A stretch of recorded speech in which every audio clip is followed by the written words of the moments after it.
What's up YouTube, this is GalacticGod and I'm coming at you today with a video kind of showcasing or profiling of sorts my Heraldic Beast deck. Now I've been using this deck quite a bit up on DevPro. I really like it a whole lot. I've been trying to fine tune it and make it really kind of a good, great, fast kind of build. It's not utilizing the Mana Core engine. It's not utilizing the Light Swarm engine either. I didn't care for the Light Swarm too much because I kept milling spell cards that I wanted to have in my hand, and the Light Swarm works great for that engine, so does Card Trooper when of course you're milling the actual beasts, but when you're milling your spells that you need for those beasts once they're in the graveyard, it doesn't really work as well. It doesn't work good in my opinion, and I didn't like how a lot of the times, or at least 50% of the time, you're milling the cards that you want to have in your hand. So I've been trying out different ways of doing the deck, and I've really liked a lot of the way it's come out. So I want to showcase some of the duels I've been having on DevPro with it. Now, throughout these duels, there's going to be a lot of different builds that I was using. This is not just one build over and over again, but a lot of different ones that I was kind of playtesting. When you're playtesting a lot too, you tend to try a lot of different things. At least I do. I was trying all the different Heraldic Beast cards and in different quantities and different varieties, just to kind of try and get an idea of what I liked in the deck, what I thought worked and what I thought did not work. So anyways, without any further ado, I'm going to go ahead and start showcasing those videos right now. Alright, so here we go, and we're off. It looks like we're going to be playing against some kind of a spirit monster deck first. Usually at this point I would just set my Leo and then kind of hope for the best. If they hit it, then I get the search. If they don't, then I get to keep the Leo from being destroyed. Unfortunately here I run into Yugioh, and at this point I'm still a little unsure what I'm actually playing against until this monster right here is summoned, and I know it's a spirit monster deck, so I'm warning it just to make sure that it doesn't give me any more grief because I don't need him searching. Here I just go for some good, strong, basic attacks, and from there I go into Gaga Cowboy. I use this Gaga Cowboy a lot to get Leo's effect off right away. That's kind of a good, quick way to detach it and get a search going. Here he plays a creature swap. I'm thinking I'm going to keep the Assure Priest with my Fiendish Chain, but unfortunately he has a Dark Bribe of all things, so he's able to get his Assure Priest back and kind of plus a little bit off of it. From here I'm able to use one of the Heraldic spell cards and go into a good, rank 4 monster, the Black Ship of Corn, to get rid of the Gaga Cowboy on his side of his field and kind of take control of the board a little bit.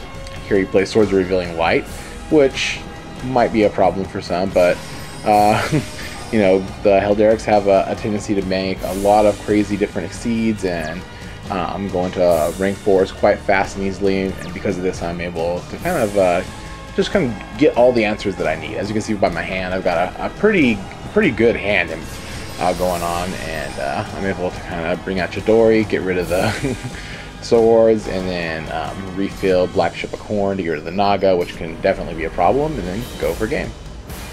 Flooding the field with a bunch of exceeds really for my ultimate win condition. Now this is not really the hand I like to start with, a lot of monsters, but happens sometimes. So I set my Basilisk, and he goes for a first turn Shein, which is normally a good move, but Basilisk just gets right around it, which is pretty cool. From here I'm able to try and summon, but he just warnings it. He's trying to keep control of the field, as am I, which is why I bottom list the monster there. I don't need him flooding the field with Samurais. I thought about mysticaling the back row at this point, but if it wasn't a Mirror Force or Deep Prison or something, then I thought I was safe, but what are you going to do? At least I still get Leo's search effect off. Now, here he's going to try and poke a little bit. You don't really have too much of a lot of options, whereas I have a great many, especially once I draw Monster Reborn, way overpowered, able to bring back his own Shein and attack into him and really take control of the game at this point. But as if just having his Shein is not good enough, I go ahead and make a number 16 Shockmaster, because you can never control the board too much in my opinion. And with a Shein and a Shockmaster, it's all but over really.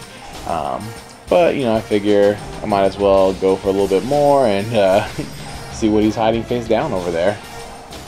And then he knows it's over, so he just kind of, I don't know, missiles his own thing. And that's it for Samurais. Let's see, up next, this is a weird kind of deck I was playing. I used my Pro Set Heavy by throwing it down, just face down first turn. Some people ask why anyone would ever do that, but that does lure your opponent into doing stuff like that. setting all 3 back rows, and you're able to heavy it. From here, I'm able to go into Violent to Sigma, and he just scoops it right up real fast. Up next, I'm playing against a Heraldic deck. Heraldics can be kind of tricky because they can go for a big OTK play. Here he doesn't go for it right off the bat. He just kind of ends his turn, which is ultimately what I think his downfall is going to lead to. Then I'm able to get 3 level 4s out at this point. 4 level 4s now. I detach and I'm able to bring out a 5th level 4. I'm now able to go into number 16 Shockmaster, which is probably like a horrific sight to see when you have a handful of monsters and your opponent calls monsters. You're drawing another monster. Half of those monsters get no effects anyways. Call monsters again, summon out everything. I don't know why he did not at least try to set the card D or something to give himself some protection, but just not meant to be for him. Up next, we got some of the Firefist. This is one of the hot new decks, so I was real happy to play against some of these. I want to really test against this because Firefists are becoming very well popular within the Yu-Gi-Oh community, and I wanted to see how my deck would kind of fare against it. Here he's going to go for, he brings out a couple of gorillas, and he tries popping my back row. I Fiendish Chain the other one, so he can't do any more popping, and then I Mirror Force both his monsters off the field. From this point, I'm able to go ahead and go for 3 level 4s. I'm going to go ahead and beat down, because usually they don't play a lot of back row removal. It's all the spells and traps that are go with the Brotherhood, but that doesn't really help them anymore. Shockmaster kind of poops all over them. From this point on, I just kind of bring out Chidori, throw up his monster, and go in there for a game, really. There's not really much you can do. Up next, looks like we're going to have Rabbit. Rabbit's another deck that you definitely going to see quite a bit, so I actually dueled against quite a bit of them. I really like this duel, though. I thought this was the most entertaining of all the Rabbit duels that I recorded. First turn, Loggia is definitely a play you're going to see quite often. I go ahead and Mystical there just because I figure if he negates, good. If not, then at least I take out his back row. Now some of you might be asking why I torrentialed here. I wanted to kind of set the stage for Gores because that's really the only way that I was going to get over the Loggia, and I figured if I didn't set a card, he would kind of telegraph a Gores and then not attack with his Loggia. Putting the torrential out there might be the best way to throw him off, and so then I'm able to attack 3 times in a row to get rid of his Utopia and ultimately his Loggia as well.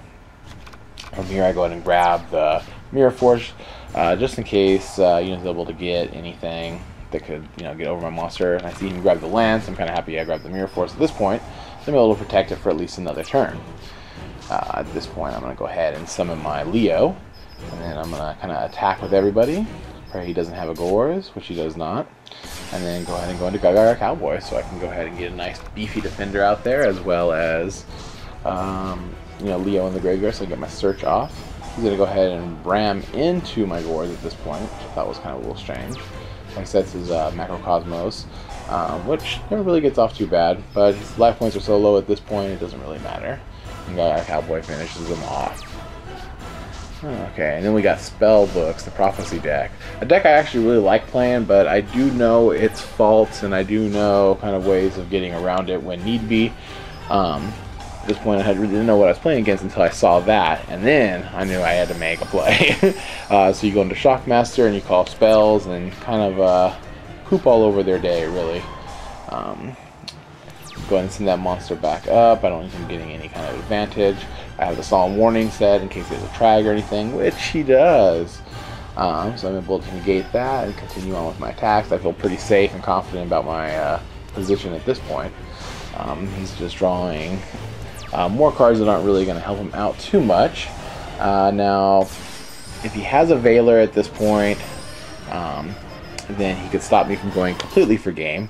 I attack him down low enough to where I can go into Gaga Cowboy.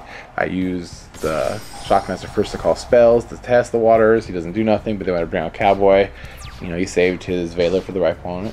Unfortunately, he draws another spell, and there's nothing else he can do but scoop it up because he can't play any of them, and the next turn he's dead anyways. And then finally we got some Infernity deck here. This was kind of interesting. I've actually played against quite a bit of Infernity decks on DevPro quite recently. I don't know what the big craze is for Infernity all of a sudden. Maybe just because, you know, Infernity Berry is a little bit easier to get because of the Prophecy of Destroyer tins. I don't know.